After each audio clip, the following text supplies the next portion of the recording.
Hello，我哋而家去睇一部比亞迪嘅新車，咁呢係呢個海豹06，下下我 DMI 版嘅旅行版嚟嘅，咁佢係4月頭嘅時候剛剛上市啦。咁因為我哋而家屋企有老人家，我哋帶佢過嚟嘅時候，發現咗一樣嘢呢，就係我嗰部大嘅 SUV 呢，佢好難上到車。因為太高啦個底盤，細嗰部驅逐艦呢，因為個頂又太矮啦，跟住入車嘅時候有啲難入，因為佢係癱瘓。咁我哋要移動佢入去嘅時候呢，就唔係咁容易。咁而家呢，就睇下呢一部，咁好似話個底盤呢係同部驅逐艦係一樣咁上下嘅高度嘅，咁但係呢個車頂呢，又會比起我哋之前嗰部驅逐艦高，咁就睇下會唔會容易啲上車啦。咁陣間就會去睇下呢部車先啦，跟住就將呢部車帶過嚟，然後等阿太后睇下可唔可以順利舒服地上到車啦。好啦，咁我哋而家去匯合部車啦。我叫咗佢嚟到我屋企附近。本來係應該直接去比亞迪度睇嘅，但係因為實在太難搞太后出入啦。如果搞咗一輪之後呢，咁佢已經攰嘅時候呢，咁啊試咩都唔係咁舒服噶啦。咁所以直接約咗試駕嚟到我屋企。好啦，我哋而家差不多到了，我來了，待會進去接他們呀。那你開進去吧。也行啊，我看一下，跟之前是不是挺有分別的？哎，確實比較高哎。它就對，它這是轎車的後面是就是塌下去的嘛，就跟前面弧度是一樣的。但現在旅行版的車呢，就是跟那個 SUV 的空間是一樣的，它會有高度。就是裡面跟 SUV 那一樣那麼高嗎？對。哦，我就是想要這樣子的，感覺挺好的。老款也是一樣的尺寸嗎？對，一樣的尺寸。那新款跟老款差在那個？新款的話，它增加了電池包的續航。電池包的續航，可是就比較貴一點。對，就貴一點。十幾萬了，是不是11萬？11.190萬起。老款的優惠完過後，中配售價是10.980萬。行，好，那我開進去。對，你開進去。係一個手機充電位。好，這個是新款的車。這個是老款的。這是老款的。對。就是10萬，這已經是優惠了。對，優惠完後的價格的話，就已經呢個係雪櫃嚟嘅，好凍下喎都。呢個係較雪櫃嗰個度。好啦，我而家要。呢個係電動調嘅，可能係有啲聲。帶架嘅版本10.68000吧。呢一個係大嘅屏幕，比起我之前嗰啲都大，比起 SUV 嗰部都要大。仲有咩唔同咗呢？好似款唔同咗，坐起上嚟就同呢個驅逐艦嗰部細嘅轎車差唔多啦。咦，懷檔嘅喎？這是懷檔的？這是新版也是懷檔嗎？對，現在都是懷檔。天哪，懷檔怎麼？把呀，踩着剎車，往下面就前進檔呀，踩着往上面就倒檔啊。哈。其實你這個習慣的話是比較好習慣的。行。那我就開進去。你都不先看我那個駕照？需要看，你都開了這麼久了，看你駕照幹什麼？這麼相信我？對，你都開了這麼久，你都買了2輛車了，又開了這麼久。他怎麼？他給你開了，因為哦這樣子嗎？對呀。我還以為他要我報備，我要先報備了。我說我在這裡等一位業主下來，然後我先問我要停多久，我說一會兒等那個業主下來就走了。說好。他害怕，因為剛在路口那裡堵着，好像車機都差不多。對，屏幕會大一點。這個是老款的頂配的，看你選擇到哪個配置。如果你選擇到中配的話，屏幕還是會小一點，是12.8英寸的。這個版本配的就是15.6英寸的，但性價比高，我覺得中配會高一點。老款的中配也一樣帶到冰箱了，新款的中配就不帶冰箱，就看你是幾方想選擇老款。不知道。新款就是11萬11.190萬。如果只是電池包的續航，估計可能選老款，因為我們看中的是那個車子的尺寸，比較容易老人家上下。因為它癱瘓嘛，我們抱它進去的時候，那個居住架好難抱哦。把它高了。把它沒有它矮，它車頂太矮，然後我那台海獅就太高了，然後抱不上去，然後就搞來搞去搞死了，把我們給搞死了。那這個倒是因為老人家畢竟還是有一點。對呀，尤其是癱瘓更難。按這裡不按。按嗎？不是，我不是停，我倒進去，因為待會停。這個有自動泊車，要試一下嗎？好。你往前面倒，隨便選擇一個車位。別。是吧？別。你自己倒是吧？沒有，我要找一個它合適的。這选择您想泊入的车，刹车位，自己怎么点不到？还没到吗？它还是感应不了。没感应到。那怎么停？它现在是取消一下，好，再往后面，我来点一下看。它是二路档，可是我倒档，再踩下刹车，再加油门。前面那个感应到了，后面这个没感应到。稍等它一下。请选择您想泊入的车位，请选择。就在旁边的，我还选不没感应到，这个没感应到。打铁路，其实它是感应到前面了。对。它是往前面走有感应功能。请选择您想泊入的车，请踩刹车，泊车位开始。扣了。请选择您，请踩住刹车，开始点击开始泊入。脚松开。泊车开始，请注意周边。好蠢。其实有时候还挺灵敏的，你要早一点，它可能就是往后面识别，它可能没有那么快。就是往前的时候，我喜欢这一个，我就点了它，它自己就泊了。其实我那台海狮，我后来没有用过它的那个。你没用过自动泊车？我前面有用过，刚开始拿照照，我就有的时候去五月广场，有的时候车位比较窄，我就用了一下，后来我就没用过了。因为我觉得它停的挺慢的。对，它停的有一点慢，没有人快。后来我就自己停了。好就可以了，停好了。好。它停的很重，还是很比较重的。其实它改变了，就这怀档。这个地方老款是圆的，如果是新款，这个地方是方的。起步版本它是不带支架，这个老款的版本是全系标配天神之眼私人支架的，就跟你的海狮0那个支架是一样的。你上高速有没有用过那个车的支架？有试过，还是挺好用的，是吧？还行，我跑个4、5小时的高速，我才会用它1个小时休息一下。我后来有点无聊，我就自己开了。哦，那就自己开。对。反正如果说你选择新款起步版本111900那个版本，就不带支架，要去到119900的版本才带。老款它是119800，现金优惠1万，优惠完过后就是109800的车，它就带支架了，150公里的一个续航，比那个车还高一点。可是新版本的有优惠吗？现在？新版本就没有优惠，是这个月我看是哪天才上市的，这个月好像月中才上市的，目前就没有优惠，它是200公里的续航。它现在这边变了怀档，水波这些就变成了这边。对。好难搞哦。水波它现在挂雨刮也要在这屏幕上面去调。还要屏幕？感应，我看有没有感应雨刮。还有感应雨刮那么好的吗？对，有感应雨刮。我看一下我有没有记错。我们那台就有件，上次搞了那个360以後，現在屏幕又壞了。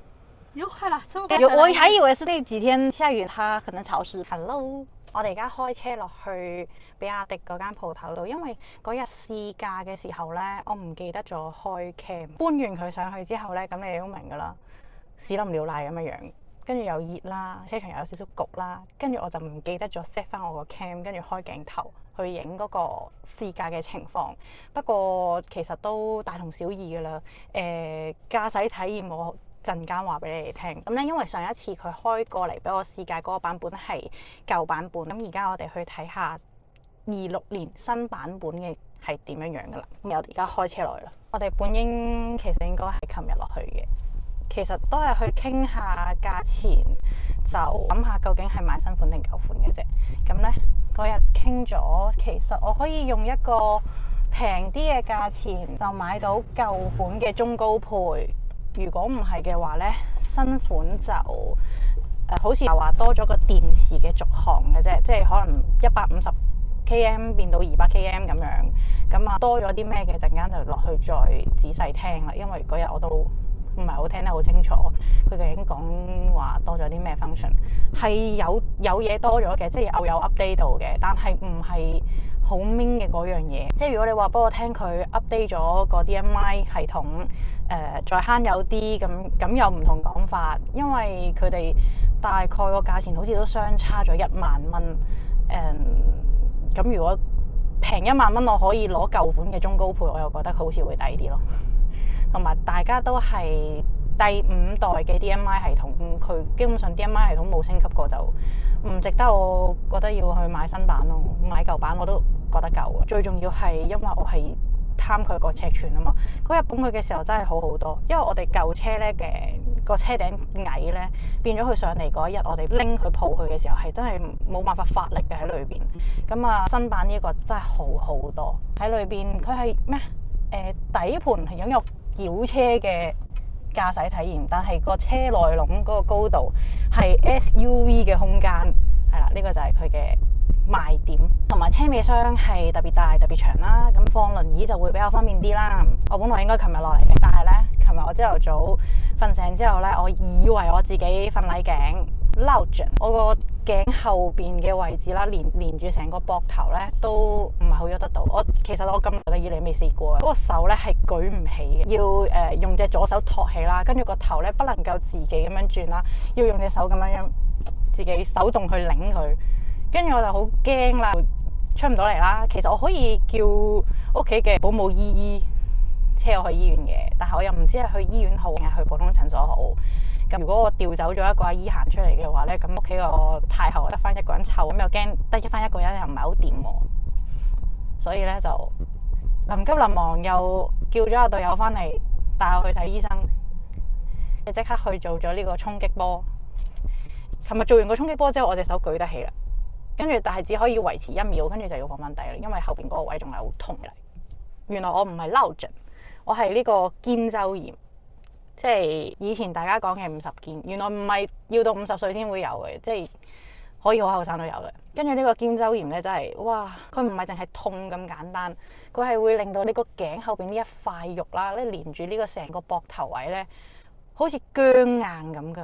嗰個肉係好緊好緊，好似凍住咗咁，凍結咗咁樣。搞到我琴日就好似癱瘓咁啦，同阿太后差唔幾，太后就係全身癱瘓，跟住我就係上半身癱瘓，我得翻一隻左手係喐到嘅，跟住隻右手好似廢咁樣係喐唔到嘅。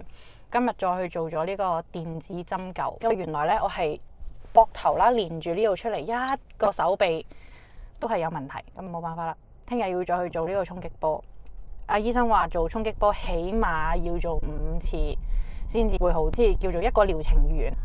後續咧就要做一啲咩康復動作嗰啲，可能喺自己屋企練下揈下手，轉下個膊頭嘢啦。所以你哋未有呢個問題嘅，快啲做嗰啲運動。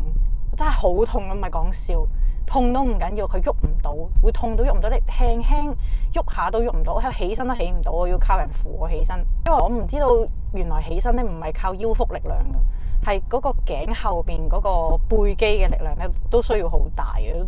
真係一起身嘅時候，我真係好清楚知道自己原來係要用邊啲肌肉嘅力量嘅啫。成世我都真係未諗過自己會有啲咁嘅嘢。同埋以前咧，佢話呢啲嘢咧唔會係一下子出現嘅，一定係有啲預兆，你唔覺嘅。以前咧，我成日覺得隻手好痹嘅，跟住我以為係我玩電話啦，或者係以前翻工用電腦打 keyboard 嗰啲用得多，跟住有呢個腕管綜合症，我以為。但係原來唔係。曾幾何時我有以為過自己有呢個網球爪，即係自己會覺得自己有唔同嘅病啦。跟住冇一樣係中嘅，我真係以為我自己係腕管綜合症嘅啫。跟住我仲好努力咁樣將我嘅手維持喺一個曲度，我仲諗住買嗰啲咩護具，即係嗰啲咩護腕咁嘢戴下嘅。原來係不是，唔係嗰回事。我琴日嗰個情況咧係嚴重到我換衫都換唔到。我去診所嘅時候咧，真係叫阿隊友翻到嚟咧，跟住我就咁着住個睡衣加件外套，我就碌落去架車度，跟住仲要佢扶我上車嘅，即係嗰個情況係嚴重到咁樣樣嘅。你都唔好以為唔喐佢就冇事啦，跟住個頭係要咁樣樣，因為我攞隻手嚟托住嘅，因為個頭原來都好重㗎，個頭勁重，其實我覺得係，跟住一路攞個手嚟托住個頭。我要泊車，今日嘅5月廣場就好好泊啦。我嗰日星期日，好似係星期日嚟嘅試駕嗰日，跟住唔敢過嚟，因為太多人啦。5月廣場真係多人到不得了。好啦，泊好啦。好啦，咁我哋而家上到去比亞迪嗰度再影俾大家睇啦。我哋而家出咗呢個5月嘅門口啦，個鋪頭就係外圍喺喜茶旁，哇好晒啊！哇，都好多人唔使做，即係今日星期4，聽日先至係5日，咁快啲人就唔使做喺度放假。有時湊開我嗰個 sales 湊緊客，有空不？現在有空不？有啊，有空啊。那這個車？哦，這一個車。哦，我看一下。新版的。這個車。顏色是不是比較多一點？新版的顏色多了，新增了一個黑色。舊版的那天顏色跟這個是一樣的嗎？一模一樣。有一個什麼叫什麼灰？有一個亞特蘭蒂斯灰跟一樣的。沒有，是比較好，容易分別我那一台海獅。這是海豹06。對，我看一下，我們現在展放的是。外觀沒有變化嗎？外觀沒有變化，放的是12.999,000的配置。12.999万，就是你报给我的那个价格那个。这是之前报给你那个是11.9万，这台的是带冰箱的，11.9万的不带冰箱，不带座椅通风加热，不带按摩，这是12.9万的配置。我試一下後排坐的是怎麼樣。我而家坐咗喺裏邊，係啦，而家喺車廂嘅裏邊啦，跟住你見到後排嘅位置，起碼係有大概個半至到2個嘅拳頭位同上空。咁最緊要係呢一個門。嗰日我哋試嘅時候就係因為後排都係舒服嘅，咁座椅呢，其實新版同舊版都應該一樣㗎啦，唔會有咩好大嘅分別嘅啫。感覺你們車進出得好費勁。好費勁嗎？有點，椅子跟我們距離的有點遠。那天他屁股放進去，就只坐了一點點，還是有人給他抬進去。那天我還沒在意耶。是吧？好啦，咁我哋嚟到新版嘅駕駛位，鍵盤是一樣的。這個一模一樣，沒有任何也是懷打。對，冰箱的，那就少了一個儲物的空間，我感覺。沒有，你說這儲物是吧？對，只能放下面，可是就很容易掉出來。對，儲物冰箱你如果不想動東西，你也當成儲物就好了。那就沒有它冰箱的作用啦。就沒有作用了。就改咗做一個方形。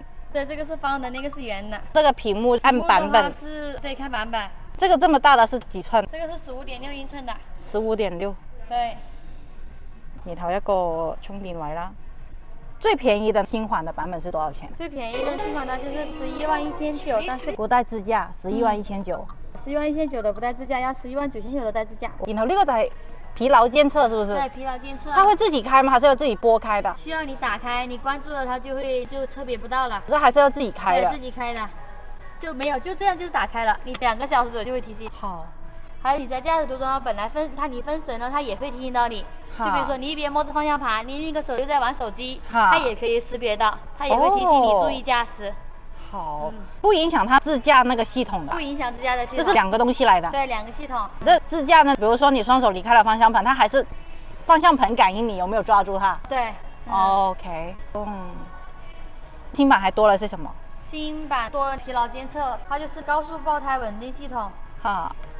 這個爆胎穩定系統，哈，就有，好像其他倒沒什麼太大的升級。對，沒有什麼太大的升級，就升級了電池包是20多度的，200公里。對，電池包它是25.28度，之前的沒有這麼大。跟我也沒啥關係。呢一個屏幕。這個要擦掉，對。都一樣，跟海獅是一模一樣的。哦，一模一樣，跟那個系統一樣的。對，它的那個車機它改了一下下，放到這裡面來。我就說那個按鈕在哪邊，要有嘅嗰啲咩 ETC 都喺度啦。但係記住港澳人嘅係用唔到呢個 ETC 嘅，都係自己要另外申請 ETC，即係呢個車載 ETC。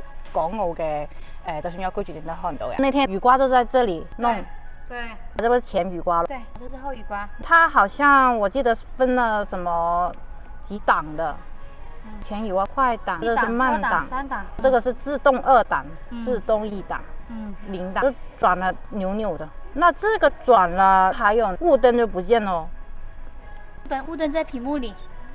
那不是很難開嗎？霧燈不會很難開。室內燈打開，室外燈打開，那就是這裡有一個車外燈光。後霧燈。對。那我突然開車要開的時候要怎麼搞？叫他。我試一下。你好，小迪。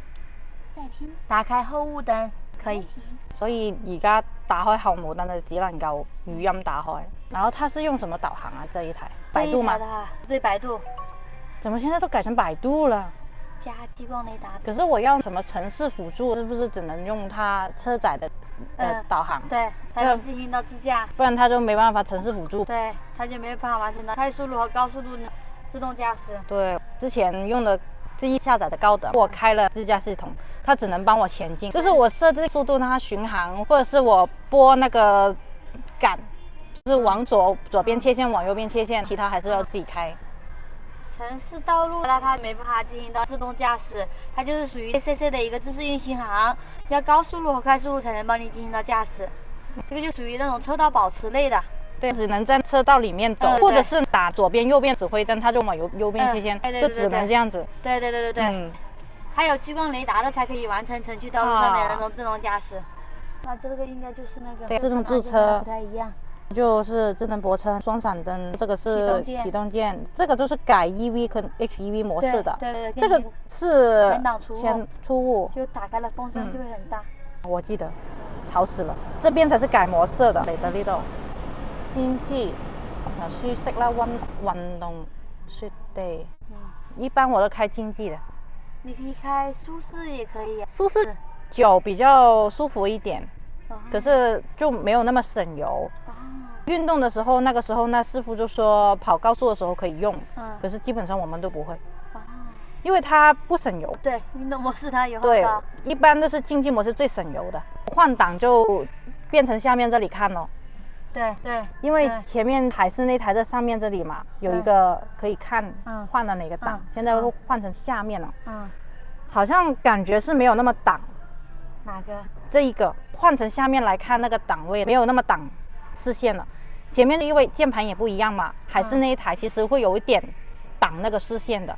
我在前面這樣子坐着，那個方向盤剛好這個位置會擋在D檔 P 檔這個位置上面，連帶我這個時速我也看不到的，我要瞄的。然後它的燈是自動變成自動的燈了嗎？自動燈。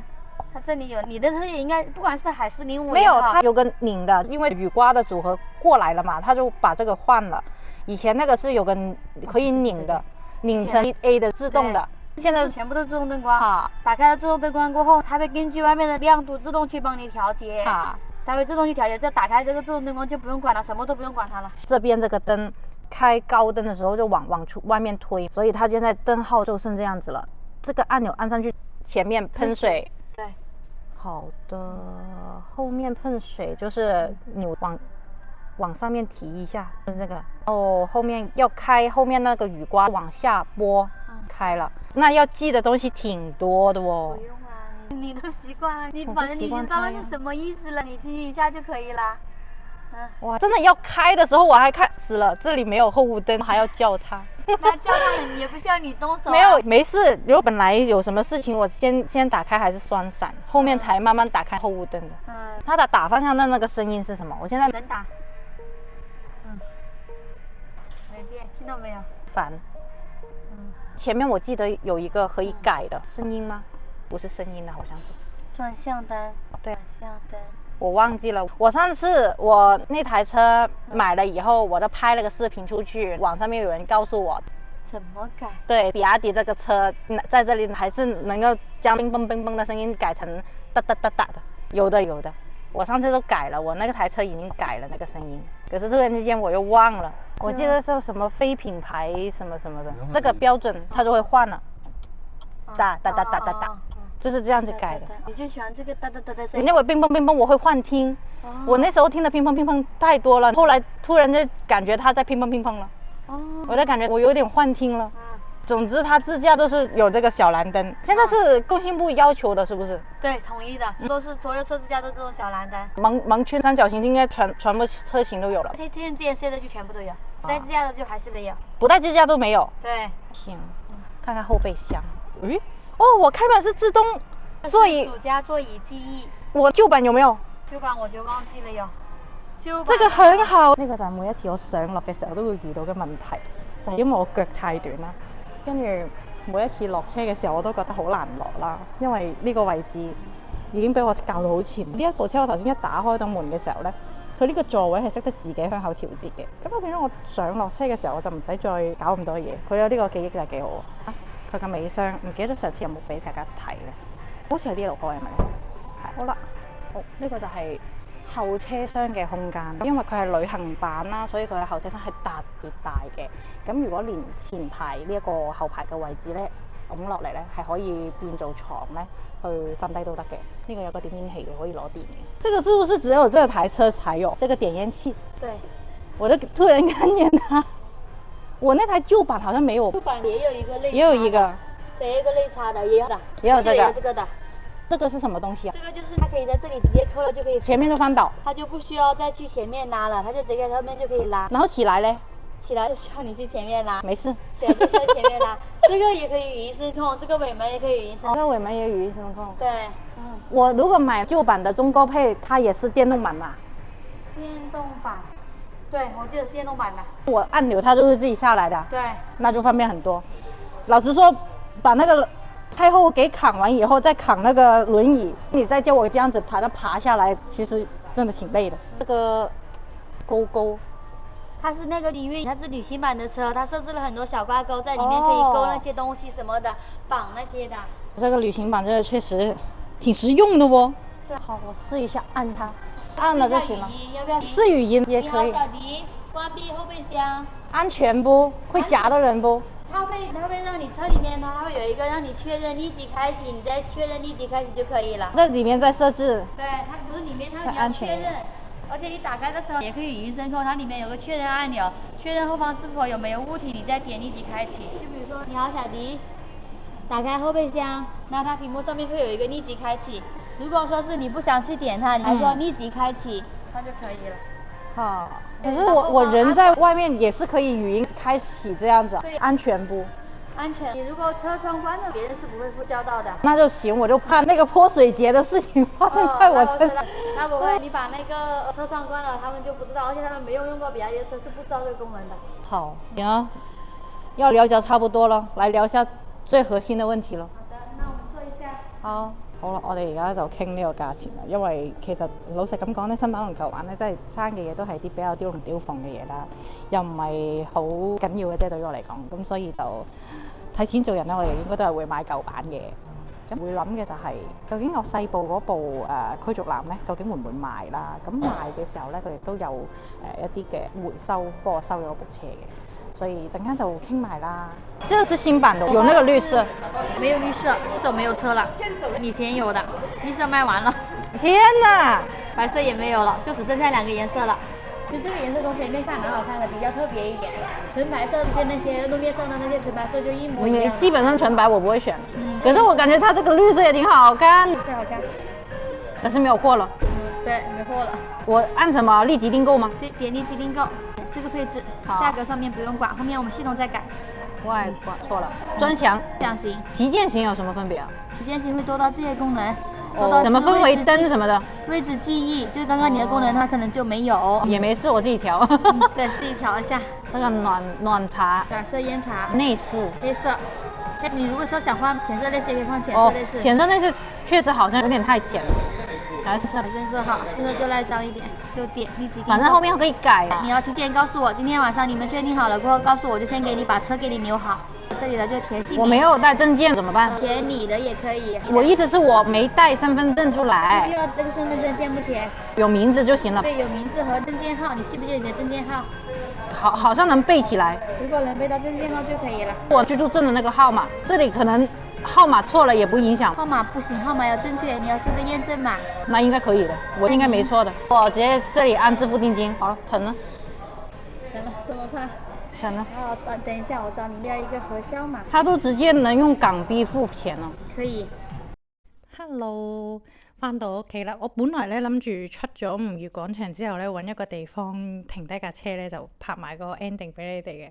咁然後日落西山，好大太陽，啱啱好曬正，咁變咗我翻咗嚟先啦。咁頭先我買咗幾隻蛋撻俾阿太后食嘛，翻嚟俾咗佢食先。last 咧想同大家講一講嗰日嘅試駕感受嘅，咁同埋咁我前面都有提到啦，其實除咗比亞迪呢一部車之外，其實我係有睇過另一個牌子嘅 MPV 嘅，咁但係就去到最後我唔選擇嗰部 MPV 啦。原因呢就係因為佢個價錢都成10萬蚊嘅，咁但係10萬蚊嘅 MPV 咧其實嚟講係好平㗎啦，叫做，因為而家睇呢一部都已經11萬幾啦，或者係10萬零幾啦，咁係5人車嚟㗎嘛，咁如果MPV 就係7人車啦，咁同等價位，然後你獲得一部7人車，咁個7人車咪好平啦，係咪先？咁但係佢係有好致命嘅缺點嘅，我覺得。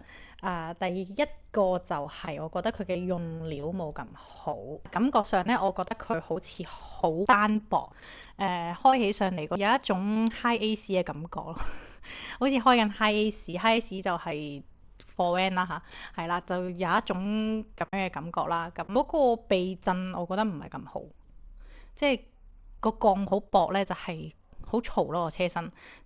你唔好話上高速公路跑，講緊嗰個風噪，即係唔係講呢樣嘢，係城市裏邊行緊，即係其實嗰日係行幾步路咯。我揾下有冇嗰段片先，我記得好似我叫人幫我手喺後邊拍，因為試駕嗰個又係我，因為嗰部車係日後係好多時係我開嘅，咁就變咗兩次試駕都係我試駕啦。開嗰部車只不過係喺嗰個位置度行一個圈都冇，其實行幾步啫，跟住就出現咗好搞笑嘅事，揾下嗰段片俾你。咁試到去泊車，好在泊咗車，如唔係停喺路中心，佢冇油咯喎，即係試駕車，但係佢冇油，係啦。咁去到最後佢係點樣搞掂嘅呢？其實佢就係攞咗一罐油嚟，咁倒落個水煲度，再由個水煲度倒落嗰架車嗰個入油窿嗰度，跟住再熬啊熬啊熬嗰部車呢，跟住等佢嗰啲油喺下低啷下呢，啱啱好2啖油就夠揸翻去就算數咁樣樣，唔係咁好嘅體驗咯，我覺得就係啦，即撇除佢試駕車冇油呢件事之外，咁就係佢開起上嚟佢唔舒服啦，佢個懸掛系統或者係佢嗰個避震，我覺得係唔係好能夠接受嘅，即係如果你叫我俾10萬蚊，又唔係唔使錢係咪先？咁係咯，唔係好接受得到，好似好傻咁樣。即係明明我10萬蚊同等嘅價值，我可以買部好啲嘅、舒適啲嘅，咁但係我走去買一部咁樣嘅，同埋唔止10萬蚊落地㗎啦。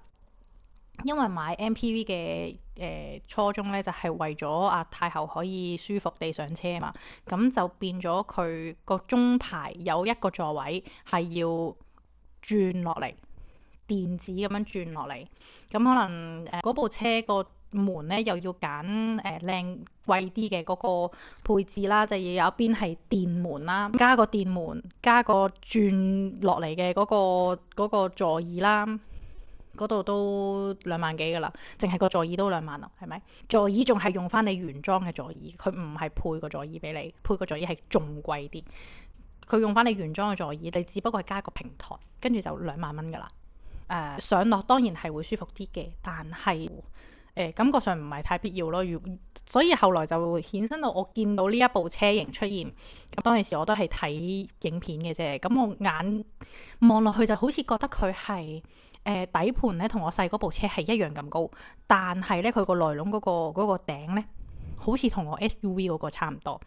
咁所以我就話想試下佢，我就揾呢個 sales 啦，因為我前面嗰2部車都同佢買，咁就比較熟。咁問翻佢咧，就話要睇，本來咧就4月份去睇嘅，咁而家5月啦，咁點解成個月都未睇咧？就係因為又要阿太后要出巡啦，佢要親自試啦，跟住老闆門後邊嗰啲金主爸爸們咧又要一齊試啦，咁所以就搞到5月先嚟試啦。日試嘅時候咧，唔記得拍俾大家睇。咁其實開起上嚟咧，感覺係同細嗰部車係一樣嘅，即係嗰個無論係高度嗰個視點，因為你坐嗰個位置高度係一樣嘅，咁就你自己較幾錢啦，係咪？咁踩盤揸起上嚟，同埋嗰個腳踩起上嚟咧，係會同我部 SUV 一樣嘅，都係比較硬啲嘅。我而家新嗰部驅逐艦咧，揸起上嚟嘅時候咧，嗰個軚係比較鬆啲嘅。嗰部 SUV 嗰部咧就係嗰個軚好實嘅，好似會有動力同你對抗咁樣嘅。但係揸耐咗之後咧，我就會覺得我部 SUV 好揸啲嘅，因為佢車身高咧，除咗睇嘢嗰個向前望嘅視點會好啲，但係 SUV 有一個缺點咧，就係佢嘅盲區會比較多嘅，咁所以就係變咗嗰個鏡嘅盲區監測咧，對我嚟講都幾重要啦。唔係話冇佢唔得，但係有佢會好啲咯。又嗰句啦，我可以唔用，但係你唔可以唔俾我。我覺得係咁。頭先講到話佢有一個冇自駕嘅版本，然後就係有自駕嘅其他版本啦。咁就如果相差唔多嘅話，我覺得大家都係揀有自駕嘅版本會好啲。有自駕嘅版本咧，佢有足夠嘅雷達鏡頭嗰啲乜嘢咧，先至會有嗰個盲區監測嘅。咁當日試車就係啦，仲有一樣好重點嘅，部車好長，個車身好長。我記得佢同我講好似有4.8米嘅。你會感覺自己好似揸緊一部的士咁，嗰啲唔係小路部的士，係嗰啲叫做咩皇冠又未到皇冠咁大咯。總之就係以前嗰種的士啦，就唔係新嘅小路寶嘅的士，唔係嗰種，就係普通嘅的士。咁車頭好長啦，咁佢車尾其實都係加長咗嘅，所以放行李先至會咁舒服，放得咁多。因為佢就係叫做旅行版，其實佢就係放人哋去自駕去旅行嘅。咁所以佢個抽到喉痛。車尾嗰個空間就會大啦，所以換嚟嘅就係你開嘅時候，你嗰個車尾你就要自己預位置。咁車頭亦都好長啦。咁上次我問佢點解個車頭要做到咁長呢？佢話因為靚，唔知靚咗喺邊。但係車頭長呢，有個好處嘅就係安全啲。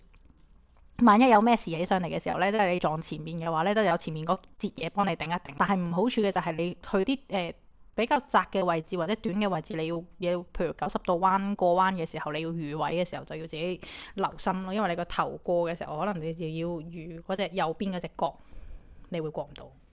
其餘嘅設備你其實都唔係用得好多嘅啫。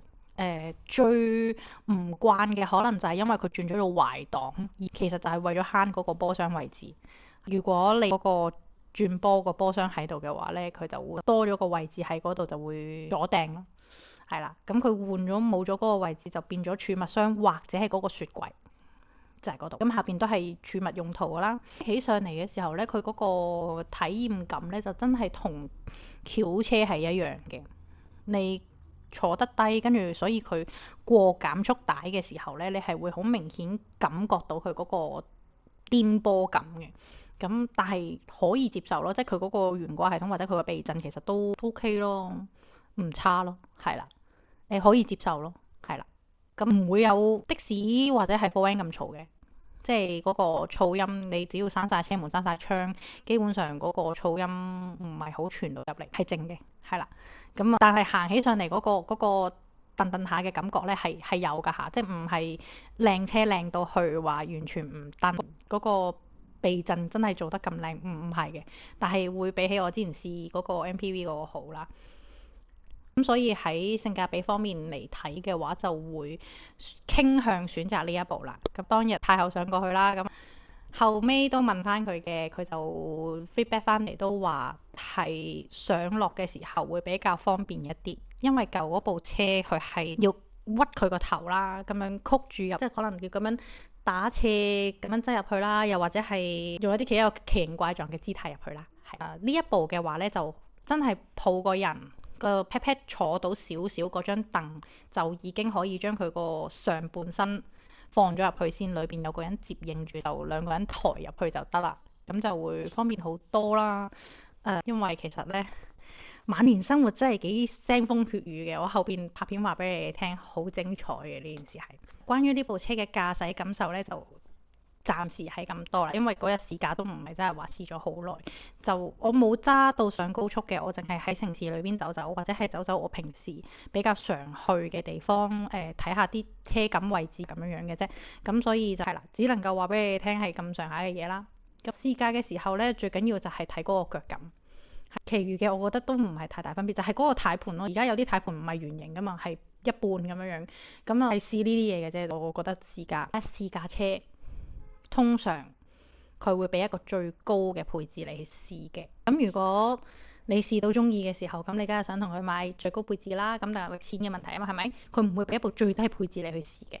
咁所以你哋試車嘅話啦，最重要就係試你軚盤嗰個手感，同埋踩嗰個剎車油門嘅腳感。有啲車嗰個腳感係好硬嘅，有啲車就好鬆嘅，即係等同於我上一次點解我試完嗰部 MPV 之後，我會好斬釘截鐵咁樣話我唔中意嗰部嘢呢？就係因為我踩落去嗰個剎車油門佢好鬆嘅，但係佢咣咣聲一踩落去就咣咣咣咁樣，但係佢又唔係真係咁虛，佢反應好似大概1秒之後呢，佢突然間嘣一聲向前衝咁樣。同埋 MPV 嗰個位置，我覺得唔係幾好睇，即係我攞個車感，我覺得唔係太好揸。你個人坐咗喺前邊，佢個車頭係比較短啲嘅，因為咁你個人坐咗喺前邊，你後邊孭住咗中排、尾排，仲有少少嘅後尾箱，即係其實你身後邊係好長嘅位置嚟噶嘛。咁你噴車啊、掉頭啊、泊位啊，佢太好操作咯。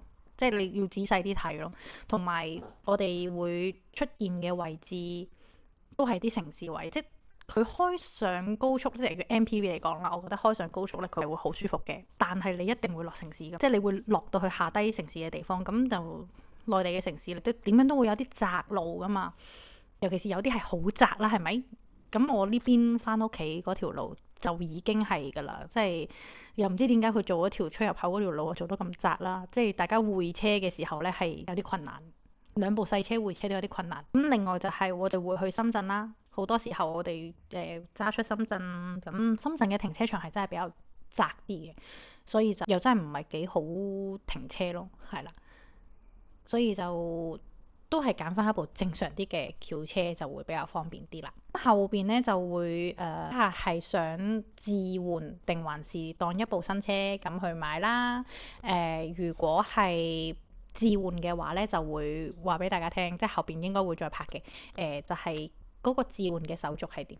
頭先我問過咧，佢就話係比起買新車當第三部車咁樣揸咧，再簡單啲，就係舊車車主過去啦，跟住揸埋部車過去，咁佢揾嗰個二手商嚟估價，咁估完價之後咧就 OK 啦，就可以簽嗰個過戶嘅書，嗰個過戶嘅文件，唔知合約定係乜嘢啦嚇，係啦，咁簽嗰個文件，咁就好搞笑嘅，要拎住嗰張紙啦，跟住就影張過戶照咁樣，影一張相咁，好似反咁樣。影完嗰張相啦，跟住就可以等部新車到。咁到新車到咗之後呢，咁就可以打臨牌、打臨時牌，咁就可以開住先嘅。咁我哋攞車嘅時候呢，就可以將部舊車呢放低埋，咁就等佢去做過戶嘅文件啦。咁我哋舊嗰個車牌呢，就可以拎翻嚟，即係嗰個 number 粵 B 乜乜乜乜乜嗰個呢，就可以攞翻嚟自己用嘅。咁就唔使改咁多嘢啦，因為又有 ETC 有成啊嘛，係咪？全程就交俾人處理就得㗎啦，就只係需要話車主上過去，跟住就簽個文件、影張相，證件都唔使交低佢話。咁但係如果我哋當第三部車咁樣買啦，因為屋企其實都陸續有人退休上嚟住㗎啦，咁就可能1-2年之後嘅事，咁未知，等佢哋傾下先要。咁如果當一部第三部車放喺度，咁就放阿太後隨時隨地咁樣要用得到嘅話呢，咁就要再去攞一次指標啦。咁到其時就我睇下會唔會拍一個咁沉浸式嘅版本。其實我之前片都拍過，究竟係去邊度攞指標嗰樣嘢成啦。咁我唔係用回鄉證攞指標嘅，我係用居住證攞嘅。咁所以以我之前記得嘅呢，就係居住證係必須要去到指標中心嗰度攞嘅。咁後邊有更改嘅話，我就唔清楚，係啦。但係如果要穩陣嘅話，我都會選擇去竹子林嗰個位嗰度，跟住就親身去申請個指標，咁就等佢5號、15號、25號派出嚟就 OK 㗎啦。咁有指標就可以交俾比亞迪嗰邊去搞上牌嘅事啦。咁佢哋會搞埋驗車嗰樣嘢，咁就係咁多啦。係啦，咁後邊決定咗之後呢，我就再拍片話俾你哋聽。咁都係一啲唔一樣嘅經歷啦，即係喺度如果係置換賣車定還是我再攞一個新嘅車牌翻嚟，咁到時都睇下拍片話俾大家聽，真係點樣走啦。中意睇我呢啲膚淺地講車嘅人呢，咁就記得啦，訂閱我嘅頻道啦，咁啊 like and share 我呢條片。咁啊，我唔係一個專業評車嘅人，即係嗰啲咩扭力幾大啊，嗰個電池幾大功率啊，油耗幾多嗰啲，我唔識同你講嘅。我只係會從呢一個實用度啊、性價比啊、舒適度咁樣去講俾大家聽，或者係從一個新手開車或者係開慣車，咁就可以話俾大家聽我個人嘅感受咁樣，你哋可以攞嚟參考去自己揀啦。如果你係新手嚟嘅女仔啦，又唔係話真係太高，我1米6幾嘅，咁我嘅數值呢，就你都可以參考一下，去決定你究竟中意揸咩車型啦。因為始終買部車10萬、10幾萬，如果你其他車嘅 brand 嘅話呢，就再貴啲嘅。咁後邊可能我再講車嘅時候就會講到關於點解我揀嚟揀去都仲係揀緊新能源車，但係我唔揀電車。其實我之前都有講過類似嘅話題嘅，咁就講我點解唔會選擇用電車嘅原因啦，同埋一啲影響住大家去揀你究竟會買邊類型車嘅因素。如果大家都有興趣睇我呢啲唔專業評論嘅博主，咁就記得訂閱我嘅頻道啦。咁我哋下一次再見，拜拜。個標靶，千載難逢，千載難逢冇有，開咗出嚟想翻去，跟住冇有，笑死我啦！好在都揾到呢度，好彩冇開出好遠咋，好彩拍咗埋嚟啫，真係。係啊，笑死！我那阿姨打嚟，喂喂，冇多寶魚，你求其買條海魚，老虎斑都得，求其買條海魚。南瓜煮咩啊？哦，瓜子斑，屌佢刪咗，收咗我線。还有保姆啊？對啊，哇塞，那你好舒服啊，什麼都不用幹。兩個，一個就是護工，把那老人家護住，然後另外一個就是保姆，有的時候幫他穿脫褲子啊。有的時候要兩個人，比較抬上面一點什麼的。我也是其中一個保姆，你不要想得那麼好嘞。怎麼不會啊？你兩個保姆了，你都什麼都不用幹了，應該。你啥呀？那有一個保姆，那個護工是講普通話的，然後有點聽不懂。我一個月換了第6個了，現在是那護工。我都快瘋掉了，你想得我那麼美好。我以為你什麼都不用幹了，你兩個保姆。傻的，想得我日子過得那麼滋潤。對，你兩個保姆，一個人給你做飯，一個人照顧，什麼都不用幹啦。確實，可是救火呀，就偶爾幫一下忙。對，幫忙救火，他什麼人事調動啊什麼的。我以為你兩個每天在吵哎。哦，我以為你兩個保姆很幸福，就什麼都不用幹，一天就是在看玩，是不是？玩都瘋了。對，傻瓜。我以為你還兩個，厲害了。沒有2個不行。前陣子我那個做飯的保姆回老家處理點事情了，剛好碰着那個護工要換，把我給弄死了。那是之前簽的這個跟你同頻嗎？有點不同頻，他很沒有禮貌。那就不要了。那他態度很差，我給的工資還挺高的，我就說我不要他。他第一天還沒來的時候，我已經打給中介，我就一直在罵了。我就說肯定要換了他，第一天我就說要換了他。來了2天半，拿這個換過來，他就着急走，那就不會白話，就能聽，可是聽得不多，就簡單一點的能聽。我好慘，你都不知道。